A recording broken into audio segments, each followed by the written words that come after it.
Okay, Konnan, did you watch AEW Dynamite? Yes, I did. Yeah, everybody and their mother was talking about what a fantastic show it was last night, so I knew it would probably underwhelm in the ratings. What were the numbers, Joe? Oh, he's talking to, what's his name? Well, Joe, if he's ready now, actually, let me look it up. I'll just start it here. All right. I left him a message. All right, so I looked at, okay, so I just looked this up. Hey, Konnan, did you watch AEW? Yeah, I did. Okay, so I had assumed, because I'm watching the go-to people on Twitter last night, that the fanboys, they thought it was an unbelievable show. So I assumed the numbers would be down, because when the Dirt Sheet community in the Echo Chamber thinks the show's great, it just doesn't, for some reason, it doesn't do good in the ratings. And that's a pretty tried and true formula. 832,000. What was it last week, Joe? Like 900 and something? Yeah, it was like 904. Right, so they were down. But bro, this right off the bat. And this is the go-home show for Forbidden Door, right? It is. And this, dude, let me just. Forbidden Doors. No, Forbidden Doors next weekend. Yeah. No. Okay. Oh yeah. No. You're right. Collision. Yeah. There's the go home to Collision. Okay. What was it last week, Joe? It was 904. 904. So he lost 70,000 people this week. But I'll tell you, bro. But there's a very clear reason why. Okay, we'll go over the show, but I just want to say right off the bat, bro, they're bringing these New Japan guys on the show and selling this Forbidden Door. These people on TV come across as boring. Like, none of them has an over-the-top personality. None of them cuts good promos. None of them, they look lost in these segments, and they do not get me interested with the amount of time they give them to promote themselves. They're interested in these things at all. Yeah, the same thing happened last year, kind of. Right. Where they're starting to build for Forbidden Door, and I just remember losing interest, Right. All right, so let's start So it starts off this super long match with MJF and Adam Cole. I mean, let me see, what was the time on this here? Oh, yeah, it was a 30-minute draw. Yeah. They went a 30-minute draw to open the thing, and that's, they did like a 30-minute promo last week to later 30-minute draw this week. It's like, what are they going to do next? It's like, bro, that's what these guys don't understand. It's like, okay, I'm a fan of wrestling, but when you start off an angle and the first thing these guys do is 30 minutes of in-ring, it's like, okay, I've seen enough of the in-ring, and this we're not concluding the angle. It's like, what are they going to do their next match? Go 40? It's like, I don't want to watch these guys wrestle collectively for 2 straight hours over the course of it's like, I don't know. But MJF is in great shape. He got clobbered. I thought he might have broke his jaw because he ate a super kick early in the match and hit him in the cheek, and he had good deep blood coming out of his mouth, and I thought he might have cracked his jaw. They might have broken his jaw. Did you see that going in? Yep. Yeah. So and then even after taking that, it may have knocked his teeth out. He was bleeding. Bro, he was eating a bunch of other kicks too, right to the face. And I would have been I don't know this generation, but bro, what happened to this? Like literally, how many wrestlers do you see do this anymore? When you're getting kicked in the face? Right. It's really weird. I don't know. But it goes to a draw. But by the way, this is the stupid. Bro, these referees suck. They don't know how to sell this stuff. You go watch Pee Wee, Nick Patrick, referee Tommy Young, Robinson. How about bro? There's so what many. Was that guy's name? What was that guy's name that used to hang around with us when we would drive around? Johnny Boone. Johnny Boone. Johnny Boone. Right, but Johnny Boone was it. Yeah, but I will say this. Who's the guy that was that blew the whistle and came in with Bagwell? Mark Johnson. Mark Johnson. Bro, let me tell you something. Mark Johnson was green as can be, but he could act. Bro, he was very entertaining. Referees have to be good actors because you have to act like you don't know what's going on or not seeing it. Bro, these guys don't know how to act. Like when this guy was trying to sell that he was hurting his eye, you could literally see him looking under, peeking under his legs to see if they were doing the spot. I do you remember remember we used to do this thing where after the match we would have a dance off, right? And then they'd ask the referee, and Mark Johnson would be like, "Who, me?" And then he'd go out there just kill it. Yeah. Right? Yeah. He always sold it really great. Hey, what? Yeah, it was really, bro. That's like said. You have to be a sports entertainer. You have to be a good actor. And these referees, either they're overacting or acting like schmucks. So it's just I don't know. Every time there's a referee spot, the match goes downhill from that point on. But then, so this is actually funny. Cole asked for 5 more minutes after the match, and the crowd started chanting 5 more minutes, 5 like the old school thing. Remember that? Right. And he said, and just MJF just rolled out and said no. Right. What did you think of this? When I was watching, I was like, wow, this is a long match, but it was good. It was really good. And you got 2 great workers. People forget how good MJF is in the ring, and he has been since you and I worked with him at MLW. So to me, it's nothing new. Now, MJF always wrestles a safe style, but every now and then will throw in a dangerous move, and he did 2 that I was surprised. He did that top rope elbow to the table, through the table, and I think he hurt Cole because he was like holding his left arm and looked like he was hurt. And then he got Germaned on the apron, which I was like, really? Bro, you're right about the referee. This guy hit a low blow on Cole in front of the referee, and he didn't DQ him.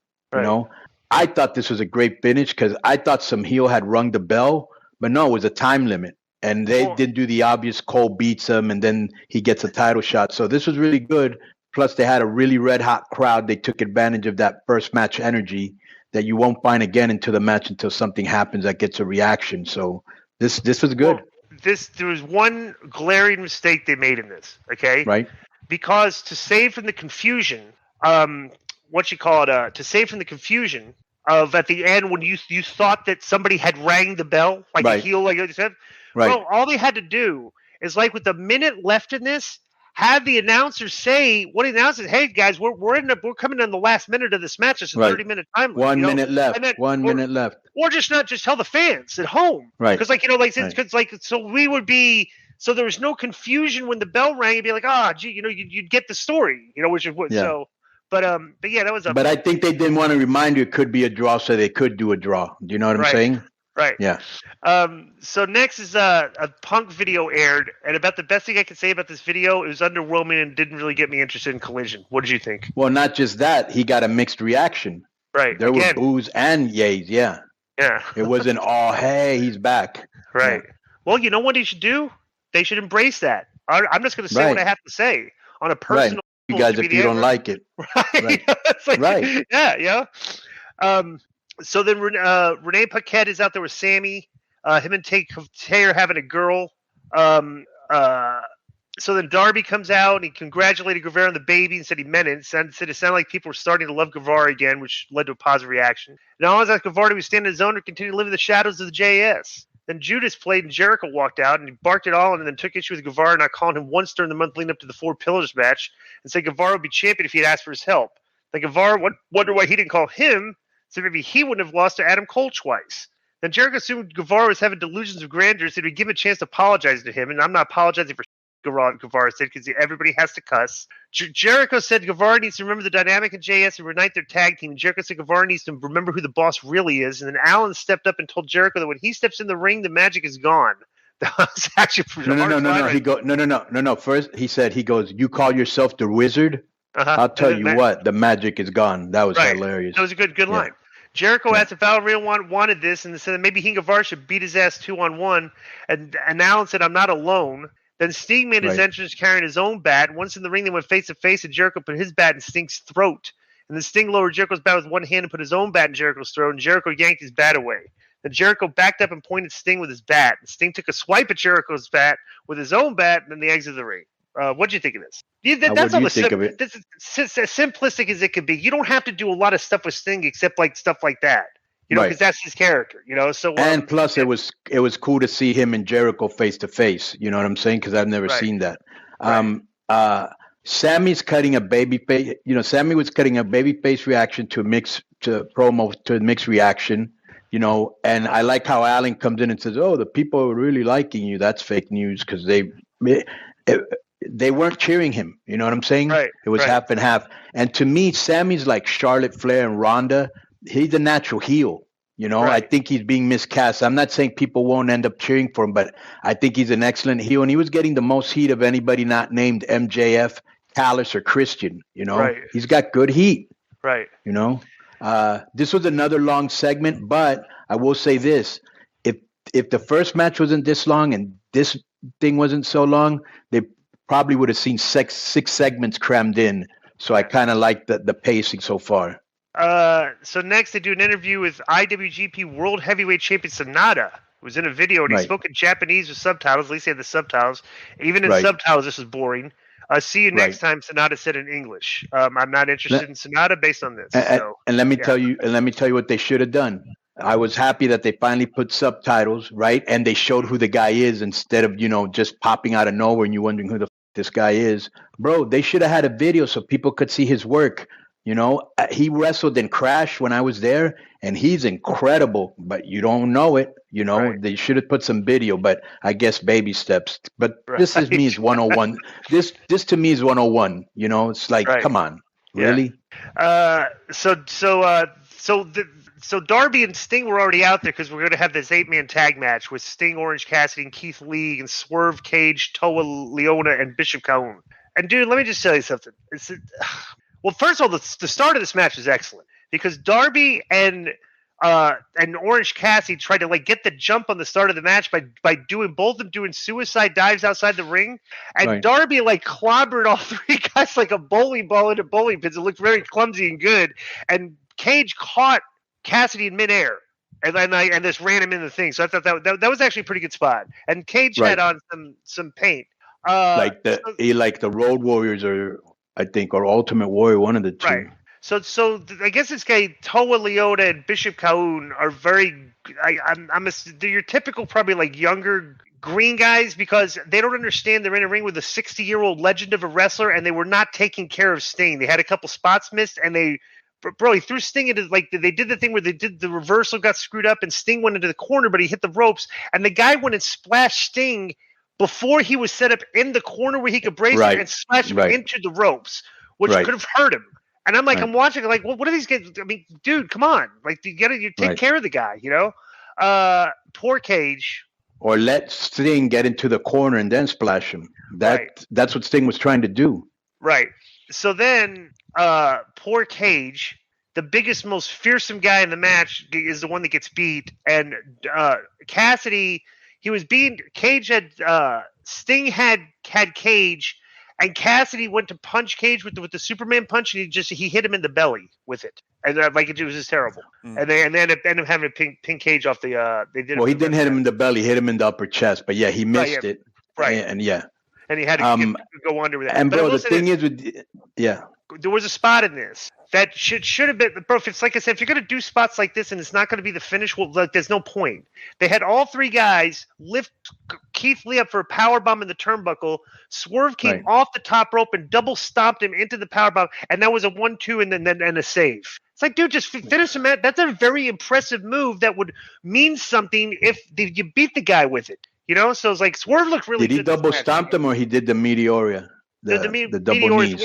Yeah. Whatever. Yeah. But I'm looking at that goal, why would you do that? It's not the finish of the. I don't know. I'm just old man yelling at clouds. But Swerve did most of the work in this match. He looked really good. So next, the Guns are backstage, and they're interviewing. They're saying they're asking about the relationship with the Bullet Club Gold because they helped Jay White and Juice Robinson. They said they were the best brother team in AEW. That's what it's I don't get. All right. So it's kind of weird storytelling here. So the Guns helped the Bullet Club Gold last week against Ricky Starks. Right. So instead of really getting into that, and they're challenging the Hardys to see who the best brother team is in AEW. And that was kind of a random challenge. So I was like, I don't know. I still liked it. They bring it in their pro. Every time these guys are on TV, they got good energy and they do get some mileage out of their stuff, Right. Wardlow against Jake Hager. But Wardlow and they're kind of like Dominic. You want to smack them, They're really good at what they do. They're douchebag guys, Right. So Wardlow against Jake Hager, and Wardlow comes out with Arn. Arn. So the Matt Menard and Angela Parker came out, okay, and Arn pretended he pulled a gun out of his jacket. Then Brock Anderson came out, hit Parker, and then Arn punched Menard. Then the Andersons chased Menard and Parker to the back, and then Hager took advantage of the distraction, but Wardlow rallied and performed the powerbomb. He hit the. I don't mind Wardlow doing the Swanton, but I don't want to see Wardlow doing the plancha dives over the top. because everybody does it. But he does a good swanton. It looks like, and a guy that size doing the swanton looks like it would hurt the guy more than the smaller guy doing it. So it makes sense, you know. I mean, you know who else would do a great swanton? Sean O'Hare, remember? And they're kind of like similar size guys, yeah. So Wardlow gets beat only 2. Honestly, you know, Wardlow does a powerbomb symphony, but I would have given Hager a few more power bombs because he's a bigger guy, and you would have thought that he gave him 2. More. Yeah, but remember he was giving guys 3 and 4 and 5. I don't know. It's like, you know. And then they go backstage, and Christian. So when we talk about the show, this is a show where I was talking about their audio glitches that they have each week, where a segment will start and you can't hear the guy in the promo. Same thing happened here. Cage was talking on the screen, you couldn't hear him, like the audio was turned down. Okay, that happens a lot. Right, and so then he accepted a challenge for Luchasaurus, accepting Wardlow's challenge for Collision on Saturday. Then Cage asked Wardlow what would he do with his new daddy wasn't there, and the camera showed Arn was all bloody. They had beat up Arn and bloodied him. What did you think of this? This gets you excited for the Collision match on Saturday? No, this feud is kind of cold. You know what I'm saying? Yeah. All right, this was the best part of the show. Okay, in my opinion, they showed Tanahashi cuts a promo with subtitled, and he said the AEW World Championship won't. Tanahashi. What do I call him? Tanahashi. Yeah. Okay. Well, you called Giovanni Vinci Leonardo da Vinci, so I can call that's his name. I'm gonna call him Tanahashi. All right. All right. Okay. He said the AEW World Championship won't shine like it should, like MJF has it, and he recalled coming close to beating Jon Moxley to win the title at the last Forbidden Door, and then challenged MJF to face him for the title at this year's Forbidden Door. So they go back into the trainer's room, and MJF is on the desk, is on the chair. This was great. Yeah. And he basically says, she said that his Tanahashi match is official for Forbidden Door, and he's like, I'm going to say a no on that. It's like, it's just basically Bro, did you see that? This was the most entertaining 30 seconds. That was great. Did you see the clip that they have like on Twitter where they're having a scrum? I guess it was from their last show, and he's saying, and they have like a split screen, and they're showing Tony's reactions to what MJF is saying, and MJF is calling them a minor league thing, and he doesn't want to mess with anybody there, that they're jobbers, bro. Right. And Tony's like, but it's funny. Yeah, and he's doing a whole pay-per-view over the working relationship with these guys, and you got the champion of your company burying him. You know? Right. Yeah. Which is a great heel move. Right. Side note on that, his reactions were great too when MJF he was talking about Nick Khan and WWE, and Tony's eyes get wide and he looks over. Yeah. And MJF goes, calm down, it's all right. Maybe it's not. Funny. He's great. He is excellent. This was the best couple minutes of the show right here, because after this, they went to Orange Cassidy, who was interviewed backstage by Renee, and she asked him about his upcoming title matches, and he basically said, "Hey, I know how this works. Someone's going to walk onto the set and challenge me." Right. And then it happens. Yeah. Zack Sabre shows up, holding his New Japan TV title, and spoke about his desire to become a world double champion. Poor Zack Sabre looked like he did not do himself any favors in this. Then Daniel Garcia showed up and asked Cassidy where his buddy Katsuyori Shibata is. Then Cassidy said Shibata wasn't there this week, but he would be next week, and he challenged Sabre and Garcia to face with Shibata next week's show and walked away. And then Garcia and Sabre had to sit there and sell like they just looked like schmucks. So, bro, it's like, okay, so honestly, we've had 4 vignettes. We've had like 3 or 4 of these Forbidden Door guys on the show, and all of them come across as underwhelming and like just boring in their promos. So they should have had some action videos of these guys instead. Right. You know? That's what I said earlier. Tony Storm against Sky Blue. Not bad. Sky Blue is one of those girls that each week she's doing less and less bad. Like a lot of these girls look green, but she's looking less and less green each week she's working. Like she's actually improving a lot, the Sky Blue girl. So Tony Storm defeats her. They did another thing. Oh, this is stupid. So Ruby Soho tried to interfere. The referee looked like an idiot again, trying to stop her from interfering, and Storm gets the advantage and wins the match. Then afterwards, they attack Blue, and then Willow Nightingale comes out and scares them off. What'd you think of it? Well, like you, Sky Blue's improved a lot, just like Anna Jay. They really want to push this girl because she took like 80% of the match. I mean, she sprayed her. She she did everything to her. She hit him with a double tope, yeah, and hit them both with the double tope thing. What else did she do? Oh, she super kicked this Soho off the ring apron. Good super kick too. Right, kicked out of Storm's finish. You know, really bad spot at the end.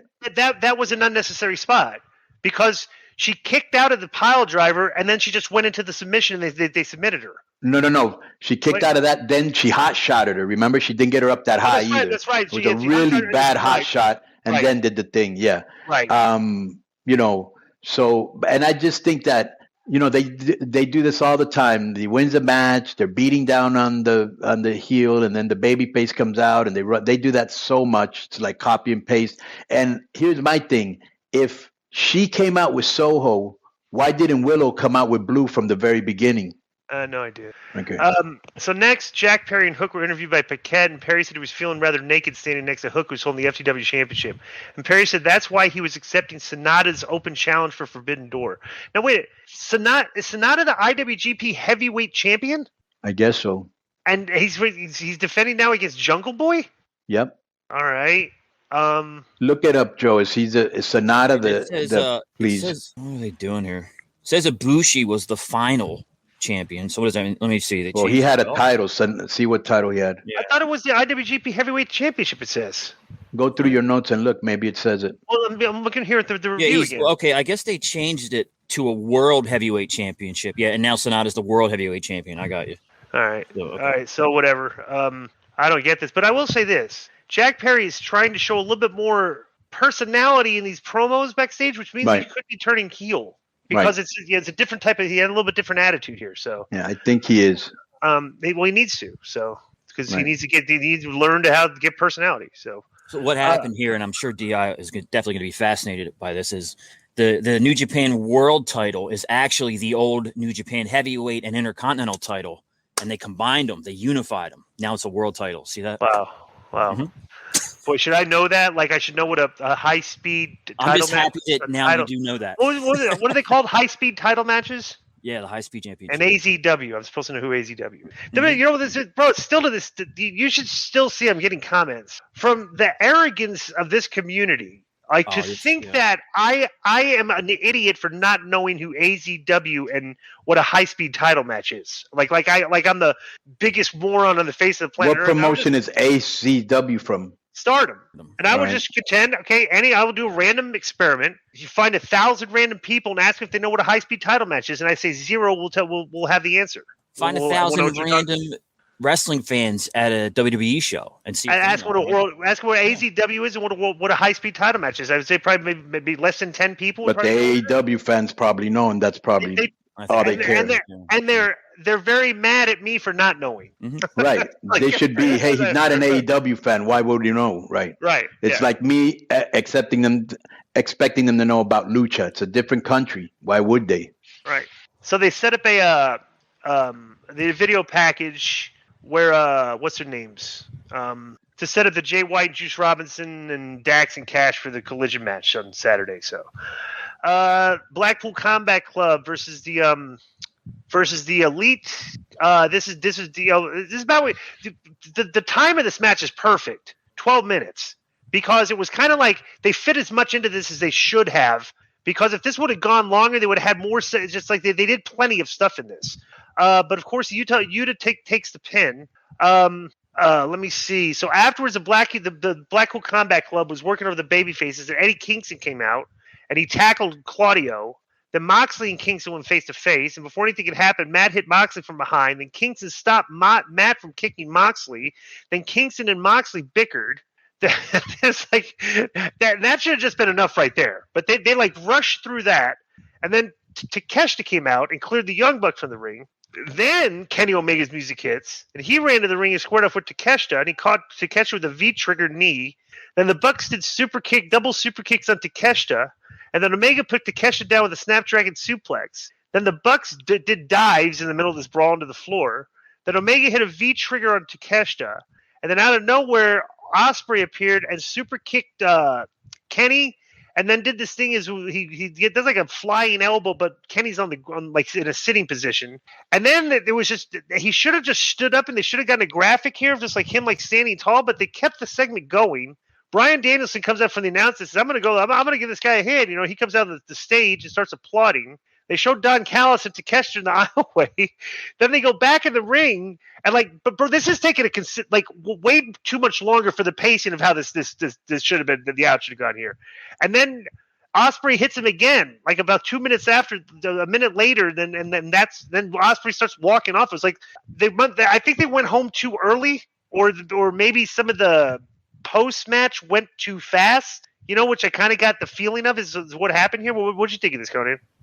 Yeah, the ending was kind of rushed, but it was an exciting ending. You know, Eddie Kingston coming back after so long, and Will Ospreay showing up, and Omega showing up. They should have given that a little bit more time to breathe. But I thought the match was really good. I thought, bro, Hangman Page really showed up in this match. I forgot how good he is, and Young Bucks are always creative. So the match was good, bro. Did you see the part where? Again, Moxley went over and talked to Nick right in front of the camera while he was selling. I was going to bring that up. Yeah, so that probably had something to do with what you guys are saying, whether it went too fast or there was a change. Moxley was caught on the hard cam explaining to the Bucks, I guess, what to change or what's coming or what to do or this messed up, whatever it was. But yeah, it was right on camera. Yeah, bro, you got to hide your mouth. You got to lower your head. You can't just talk like, you know. Right. So that's been our AEW review.